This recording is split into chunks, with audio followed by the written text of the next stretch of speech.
Salut, c'est Alex.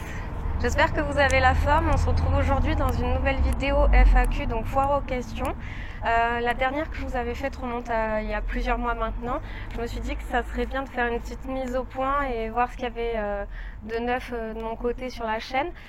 J'ai vu que vous m'aviez posé énormément de questions sous mes dernières vidéos. J'ai pas pris le temps de répondre à tout le monde, donc je vais le faire sans plus tarder aujourd'hui. Bien entendu, il y a des questions qui sont revenues régulièrement, donc il y a eu beaucoup de doublons. J'ai pris les plus pertinentes et j'ai essayé de les prendre dans l'ordre au fur et à mesure que je les trouvais en fait. Et j'espère qu'on va répondre au plus possible d'entre elles et que la vidéo vous plaira. Si jamais vous avez encore d'autres questions, vous savez ce qu'il vous reste à faire, ça se passe en dessous dans les commentaires. Et puis sans plus tarder, c'est parti avec la première question. Alors la première question qui m'a été posée, donc qu'est-ce que j'ai comme drone? Donc si vous ne le savez pas encore et que vous débarquez tout juste sur ma chaîne, vous n'êtes pas sûrement au courant que j'ai un Mavic Pro. Donc première génération bien sûr, celui de 2016, pas le tout dernier qui est sorti. Et j'ai également un petit Hello de chez DJI ainsi qu'un petit Tiny pour m'initier au FPV, je dis bien m'initier entre guillemets puisque il n'y a pas le mode accro dessus, c'est vraiment pour m'initier, pour avoir le masque sur les yeux et avoir la sensation d'être à la place du drone. Vraiment c'est une première initiation au FPV. Je fais pas encore de figure, juste déjà j'essaye de contrôler les sticks, les gaz, la hauteur, etc. Donc voilà, donc ça c'était pour la partie FPV. Maintenant revenons au drone de loisirs classiques et de prise de vue aérienne. Donc je vais passer à la seconde question qui m'a été posée. Donc depuis combien de temps je l'ai? Donc j'y ai répondu, donc depuis août dernier. Est-ce que tu voles avec la bulle de protection sur le Mavic? Alors non, je ne vole pas avec la bulle de protection sur le Mavic pour la simple et bonne raison que si je vole avec, mon image sera totalement floue et voilà, au niveau du montage, après les rushs seront irrécupérables, on ne pourra rien en faire. Après, je sais qu'il y a des gens qui volent avec la bulle de protection parce que par choix, ils veulent pas forcément faire de films ou de photos, mais plus voler pour le plaisir. Et à ce compte-là, oui, la bulle de protection protège la caméra d'un éventuel impact, de poussière, d'insectes ou je ne sais quoi. Mais c'est quand même mieux de l'enlever parce que si vous laissez également la bulle de protection, la caméra, les moteurs, tout ça va avoir tendance à surchauffer et à faire consommer plus d'énergie au niveau de votre machine, donc c'est pas ce qu'on veut. On veut plus d'autonomie, enfin le plus d'autonomie possible en temps de vol, donc voilà, je vous conseille quand même de l'enlever. Après, si vous débutez, faites vos premiers vols avec et une fois que vous vous sentez plus à l'aise et que vous désactivez le mode débutant, laissez-la de côté et ne la mettez plus. Ensuite, retouches-tu les couleurs ou est-ce que ce sont les images brutes du Mavic sur mes vidéos? Alors non, je ne retouche pas les couleurs, tout simplement parce que je monte sur Movie Maker. Alors oui, Movie Maker, on ne peut pas vraiment appeler ça un logiciel de montage, c'est quelque chose qui est déjà préinstallé sur votre ordinateur, notamment si vous montez sous Windows. Après sous Mac c'est iMovie me semble. J'ai essayé d'installer sur mon ordinateur Adobe Premiere Pro, DaVinci Resolve, etc. Mais vu que mon PC n'est pas assez puissant et date de plusieurs années maintenant, ça lag trop, il y a trop de latence pour faire un montage vidéo, ça me prend des heures et des heures, alors que normalement il faut 2 fois moins de temps. Donc tout simplement j'ai décidé de désinstaller Adobe. J'ai fait une seule vidéo avec pour voir ce que ça donnait, essayer de m'initier un peu au logiciel, voir comment cela fonctionnait. Alors ça n'a rien à voir avec Movie Maker, je préfère vous prévenir, c'est le jour et la nuit, il y a 36 000 boutons, 36 000 options, réglages, paramètres, etc. Il y a des LUT, il y a les LUT, enfin la colorimétrie pour régler la couleur de vos rushs, de vos vidéos, etc. On peut retoucher les images, enfin il y a plein de choses, donc on peut mettre des fichiers, des pistes audio à part, les images d'un côté, la musique de l'autre, enfin voilà. Après je vous laisse aller sur la toile, sur YouTube notamment, voir les tutos qui ont été faits à ce sujet. Moi je suis pas calée du tout dans le domaine, donc je pourrais pas vous aider de ce côté là, mais donc pour en revenir à la question, parce que là je m'éparpille un peu, je monte sur mon Movie Maker et donc je ne peux pas retoucher les couleurs de mes rushs, donc ce sont des images brutes que vous voyez à chaque fois sur mes vidéos. Ensuite, quel réglage vidéo as-tu sur ton Mavic? Alors, cette question est revenue beaucoup de fois parce que je sais qu'il n'y a pas de réglage parfait en fait. Quand on débute avec le Mavic, il y a déjà des réglages qui sont faits, mais c'est souvent pas les bons parce que après c'est à vous à trifouiller un peu dans les paramètres et voir ce qui vous convient ou pas. Moi je filme en 4K 24 images par seconde. J'essaye de filmer avec la qualité, la résolution vidéo la plus haute possible, sachant que après quand je télécharge mes fichiers, que je les mets sur Movie Maker, que je les transfère sur YouTube, enfin ça compresse de fou, ça pixelise, je vous dis même pas. Donc si je filmais juste en 720p ou 1080p, ça serait une catastrophe le rendu. Donc voilà, c'est pour ça que sur certaines de mes vidéos, il peut y avoir quelques latences par moment, où vous voyez quand par exemple, je prends un exemple tout bête, mais que je fais des plans où je pivote sur moi-même des 360 au niveau du drone, des rotations, que ce soit vers la droite ou vers la gauche, on voit des fois que ça saccade, que l'image se coupe nettement. Après, je peux rien y faire, c'est une histoire de résolution, de compression. Dans Movie Maker, je peux pas toucher aux paramètres, sur YouTube non plus. Donc voilà, après, je fais avec et puis voilà. Ensuite, je me mets au niveau de la balance des blancs, ne vous mettez jamais en automatique. C'est pas possible, tout simplement. Pourquoi? Parce que si vous vous mettez en automatique, la lumière va changer tout le temps et vos rushs seront inexploitables. C'est-à-dire que vous allez vous tourner vers le soleil, l'image va être surexposée, ça va être blanc. Va falloir avec la molette vite régler l'obturateur pour faire en sorte qu'il y ait moins de lumière qui rentre dedans. Enfin, tout un pataquès, je vous dis même pas. Donc ce que je fais, c'est qu'en fonction du temps, vu que moi j'habite dans le sud, c'est pas un cliché, mais il fait souvent beau, grand ciel bleu, soleil, etc. Qu'il y a quelques rares nuages de temps en temps, ça peut arriver, mais je suis souvent donc en balance des blancs ensoleillés. Après tout ce qui est netteté, contraste et je sais plus lequel c'est le troisième, enfin les autres réglages, j'y ai pas touché, ils sont tous à 0. Je sais qu'il y en a qui mettent du -1, du +1 pour que ce soit un peu plus net, un peu plus contrasté ou non, un peu plus foncé, un peu plus clair, enfin voilà. Ça c'est en fonction des goûts et des couleurs de chacun. Comme je vous ai dit, c'est en volant et en faisant vos propres tests que vous verrez par vous-même les réglages qui vous correspondent le mieux. Qu'est-ce que je pourrais dire d'autre? Donc balance des blancs, je l'ai dit. Voilà, je crois que c'est tout. Je crois que c'est tout. Je suis en train de réfléchir. Peut-être que ça me reviendra par la suite. Je referai le point avec vous après. Alors, quelle carte SD utilises-tu? Alors, j'utilise une carte SD de la marque SanDisk qui est en 32 Go, c'est les dorés, vous savez, les Extreme Plus ou je sais plus quoi. Elle me va très bien parce que il faut savoir que quand vous achetez votre Mavic, il y a déjà une carte SD donc incluse dans le Mavic pour la plupart des cas. En tout cas, moi, ça a été le mien.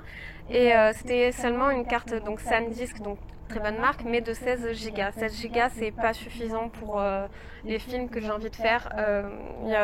Par exemple, je vais pouvoir faire un vol, mais au bout du deuxième, ça filmera pas en intégralité tous mes rushs, mes 27 minutes d'autonomie. Pourquoi? Parce que ça va bloquer, il y aura plus assez d'espace de stockage. Donc ce que je fais, c'est que j'ai toujours d'autres cartes SD en ma possession dans mon sac quand je pars voler, pour jamais être à court d'espace de stockage pour la place de mes fichiers. Mais sinon, une 32 Go, c'est parfait. Je sais que DJI préconise pour ces drones de ne pas aller au-delà de 64 Go, donc les 128 Go et plus, tout simplement parce que après, je sais pas, en fait, la raison, c'est certainement une raison technique au niveau peut-être de la compression des fichiers, une fois encore. Mais ça sert à rien d'avoir une carte SD aussi trop volumineuse, trop importante pour votre drone parce que votre drone ne va pas suivre. Et puis qu'est-ce que vous feriez d'une carte de 128 Go à part si vous voulez toute la journée, 7 jours sur 7, 365 jours par an et que vous mettez jamais vos fichiers sur votre ordinateur par exemple. Moi je sais que quand je vais voler, j'enregistre donc mes fichiers quand je vole et après une fois chez moi, ce que je fais c'est que j'attends pas. En fait, je prends de suite la carte SD du drone, je la mets dans un adaptateur que je branche à mon PC et je transfère tous mes fichiers pour être sûr d'avoir toujours ma carte SD en fait de libre et qu'il n'y ait pas des fichiers en suspens qui restent dessus, que j'ai toujours de la place pour stocker. Ensuite, as-tu pensé au buzzer pour ton Mavic? Alors ça c'est quelqu'un qui fait du FPV qui m'a posé la question parce que sur les quad FPV, donc les racers, Souvent il y a des buzzers qui émettent des petits sons bip bip bip bip bip bip. En fait, quand vous perdez votre drone, vu que eux ils n'ont pas de GPS dessus, forcément ils font tout à la mano. En fait, c'est un son qui va vous permettre de vous orienter si par exemple vous allez, je sais pas, voler en forêt, dans la nature, dans un champ, etc. Vous avez plus votre drone à vue qui tombe quelque part, et ben au moins avec le signal sonore vous l'entendez et c'est plus facile pour vous repérer. Je sais que il y en a qui sont un peu bricoleurs, qui ont magouillé ça sur leur Mavic, qui ont mis des buzzers, des signaux sonores. Moi, franchement, j'en ai pas l'utilité. Je vous le dis très sincèrement, j'en mettrai pas parce que il y a déjà le GPS dessus. Généralement, quand je vais voler, je fais du pré-repérage avant. Je regarde beaucoup sur Google Maps l'endroit où je vais voler. Comment on pourrait dire ça? Oui, je quadrille la zone en fait et je ne m'en rends jamais sur un spot sans avoir fait au préalable, quand je vous dis du repérage par satellite, donc sur Google Maps, et sans avoir regardé également la carte Géoportail, donc l'application du gouvernement pour savoir les zones qui sont autorisées ou non au vol. Vous avez un nuancier de couleurs qui vous indique l'altitude maximum à laquelle vous pouvez voler selon l'endroit où vous vous situez. Et également faire attention, ça je ne le savais pas avant, maintenant je le sais, de tout ce qui est chasse gardée, les zones de protection pour les oiseaux, donc ce qu'ils appellent les ICO, donc les zones d'importance ornithologique ou quelque chose des oiseaux pour la conservation, enfin bref, vous irez voir sur internet. Enfin voilà, il y a plein de protections du biosphère, réserves naturelles, sites naturels 2000, etc. Regardez vraiment bien avant d'aller voler où que ce soit, si c'est pas en agglomération, si c'est pas un lieu trop touristique, donc susceptible éventuellement de survoler des gens, parce que vous n'avez pas l'autorisation de survoler des gens, sauf si vous êtes télépilote professionnel, et encore, ça reste dangereux, on n'est jamais à l'abri que la machine ait une défaillance technique et tombe sur la tête de quelqu'un ou blesse quelqu'un ou pire, donc voilà, à faire attention. Le survol d'animaux aussi est interdit, surtout si c'est des espèces protégées, ou alors les animaux, il ne faut pas les survoler à une distance inférieure à 30 mètres. Enfin voilà, tout ça c'est la législation et la réglementation. Je vous invite vivement à aller sur le site Fox Alpha Tango pour passer le questionnaire, le QCM, pour enregistrer votre drone, notamment s'il fait plus de 800 grammes, puisque c'est obligatoire maintenant. Pour ceux qui font moins de 800 grammes, donc comme mon Mavic dont je fais partie, qui fait à peu près 743 grammes si je ne me trompe pas, même si c'est pas obligatoire, c'est fortement recommandé, je vous invite à le faire. D'une part pour votre connaissance personnelle et d'autre part pour être tranquille aux yeux de la loi en fait. Donc ça vous coûte rien, ça prend je sais pas combien de temps pour le faire, ça dépend des personnes. Vous avez d'abord des petits cours et ensuite vous passez le questionnaire qui sera validé ou non, et si vous ne l'avez pas du premier coup, vous pouvez le repasser autant de fois que souhaité jusqu'à l'obtention donc de ce questionnaire. Donc voilà, après il y a toute la réglementation qui est en ligne aussi sur le site de la DGAC, sur internet, sur différents sites. Essayez de vous renseigner auprès d'autres personnes qui ont éventuellement des drones, enfin voilà, des drones de loisirs comme vous, que ce soit Parrot, DJI, même les FPV et tout. Enfin voilà, essayez de vous renseigner. Il y aura toujours des personnes qui seront là pour vous conseiller. Après, faites attention aussi à ce qu'on vous dit, parce que tout le monde n'a pas la science infuse et il y en a qui croient savoir, mais malheureusement, qui font fausse route. Et j'en faisais partie à l'époque de ces personnes-là. Donc vraiment maintenant, renseignez-vous au préalable où vous alliez voler. Et voilà, voler en toute sécurité et vous serez tranquille, vous ne serez pas embêté par qui que ce soit. Vous aurez de compte à rendre à personne, du moment que c'est que vous respectez le cadre en fait et les règles, il n'y a pas de souci. Combien possèdes-tu de batteries ? Donc y compris Mavic, Tello et mon petit Tiny pour le FPV. Alors pour le Mavic Pro, je n'ai à l'heure actuelle qu'une seule batterie, parce que j'ai pas investi dans une autre batterie, sachant qu'une batterie ça coûte 90 € et que je vais pas m'amuser à prendre une copie sur un site chinois pour après avoir un problème technique, que le drone parte en cacahuète ou je ne sais quoi, et que au final la garantie ne fonctionne plus. Donc vraiment, s'il y a quelque chose sur lequel vous devez investir, c'est vraiment les batteries et de la qualité et de la marque. Surtout ne vous amusez pas à prendre une contrefaçon, parce que vous pourriez être dégoûté en fait, ça pourrait se retourner contre vous, pardon. puisque s'il y a un problème après, vous aurez plus que vos yeux pour pleurer, la garantie ne fonctionnera pas, puisque ça ne fera pas partie de la marque DJI. Mais je pense effectivement en acheter une seconde, parce que jusqu'à présent, quand j'allais voler, c'était à proximité de chez moi. J'allais jamais plus dans un périmètre qui m'amène à plus de 30 minutes de route de mon lieu de domicile. Même dans la nature, proche de la mer, etc. Mais c'est vrai que quand on s'éloigne un peu plus, qu'on part un week-end, la journée, etc., qu'on part en rando et que, par exemple, on fait un circuit et qu'il n'y a pas qu'un seul spot à filmer, qu'un seul spot où voler, une batterie ça vous suffira pas, vous vous sentirez frustré en fait. Une batterie, il faut savoir, ça dure 27 minutes dans les meilleures conditions, mais je ne suis jamais arrivée à ces conditions-là. Il faut que vous preniez une seconde batterie si vous en avez l'utilité, pas forcément au début, mais moi je sais que j'en achèterai une et que c'est vraiment un investissement nécessaire, parce que voilà, une seule batterie, comme je vous dis, c'est bien quand vous êtes à proximité, que vous pouvez vous déplacer et retourner sur les lieux où vous souhaitez voler régulièrement, que c'est pas trop loin. Quand vous vous éloignez un peu plus, ça devient problématique. Donc n'hésitez pas à investir dans les batteries. Au pire des cas, sachant qu'une batterie, je ne sais pas combien ça a de cycles de vol, mais ça s'use aussi. Donc vous serez forcément un jour ou l'autre, si vous volez régulièrement, amené à la changer. Donc prenez-en une autre au cas où de secours, on ne sait jamais. Moi c'est ce que je vais faire, je vais commander sur le site DJI, il y a aussi le site Studio Sport, la caméra embarquée, etc. Vous avez plein de sites reconnus et agréés par DJI. Donc voilà, je fais pas de la pub pour un site en particulier ni pour une marque, j'ai pas d'affiliation non plus, je suis pas payée pour vous parler de telle ou telle chose. Donc après c'est à vous de faire vos recherches et de voir. Voilà, moi je vous amène juste des conseils. Pour le télo, j'ai également qu'une seule batterie. Pour le télo, j'investirai pas dans une seconde batterie, c'est pas nécessaire. Une batterie dure 13 minutes pour le télo, je crois. Et puis c'est vraiment un petit drone, c'était mon tout premier drone, on va dire de loisir. C'est pas que c'est gadget ni jouet, il est bien, il est fiable, pardon. Pour prendre des vidéos, il est au top du top, il prend des photos en HD. Par contre pour la vidéo, c'est pas trop ça, je vous l'ai déjà dit. Il suffit qu'il y ait un peu de vent et il va avoir tendance à tanguer à droite, à gauche et avoir énormément de jello, surtout s'il a une de ses hélices qui est un tant soit peu courbée. Donc voilà. Donc le télo, non, j'investirai pas dans une autre batterie. Je préfère garder mon argent pour le Mavic. Ensuite, la dernière question, c'est: es-tu souvent victime de ces personnes qui s'abonnent à ta chaîne juste pour que tu t'abonnes à leur en retour et qui se désabonnent peu après que tu l'aies fait?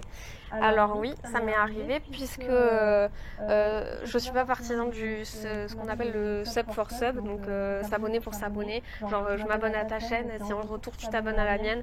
Je comprends pas le principe. Il y a des gens, ils font ça uniquement pour gagner en notoriété, en abonnés. Enfin, moi, si j'écris ma chaîne YouTube et si je vous propose et partage mon contenu, mes vidéos, c'est avant tout parce que j'en ai envie et ça me fait plaisir. J'en gagne aucun revenu ni bénéfice. Je suis pas connue non plus. Le nombre d'abonnés, ça veut rien dire. Après, c'est qu'un chiffre. C'est surtout la qualité de vos vidéos qui va primer. Ça, je vous apprends rien.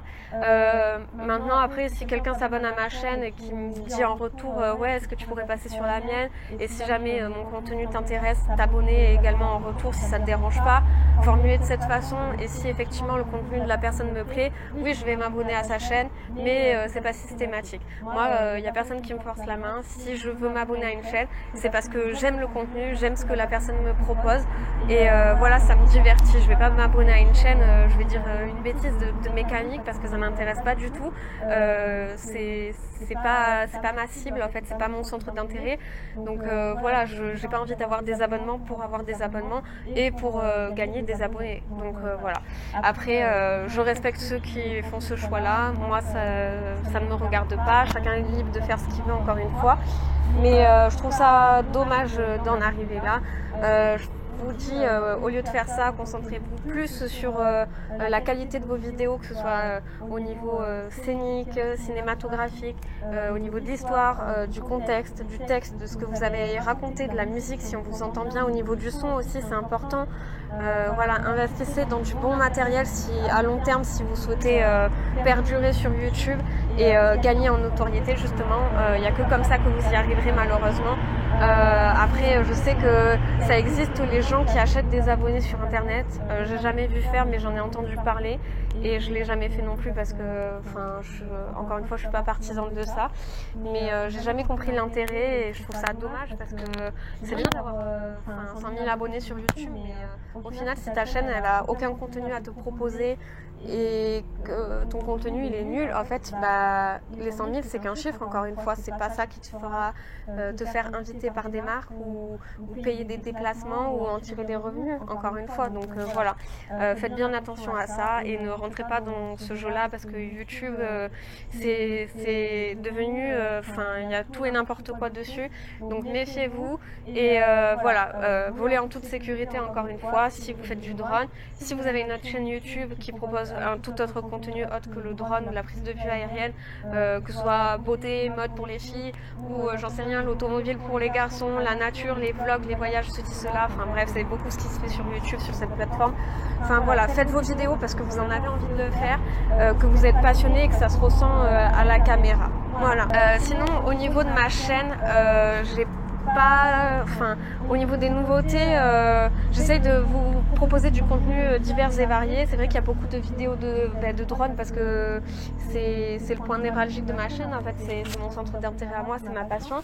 Après, je sais que les vidéos prise de vue aérienne, cinématiques, etc., courtes de 2-4 minutes, c'est pas ce qui intéresse forcément les gens parce qu'ils se lassent vite au bout d'un moment. Donc c'est pour ça que j'essaye de diversifier et par exemple aujourd'hui de vous faire une vidéo face cam, alors que je suis pas à l'aise face à la caméra, j'aime pas forcément ça, je préfère être derrière l'objectif que devant. Maintenant je sais que quand on est face cam, ça a tendance à plus intéresser les gens, style les vidéos tuto, etc., et explicatives, parce qu'on apporte de l'information et un renseignement supplémentaire aux personnes qui nous regardent.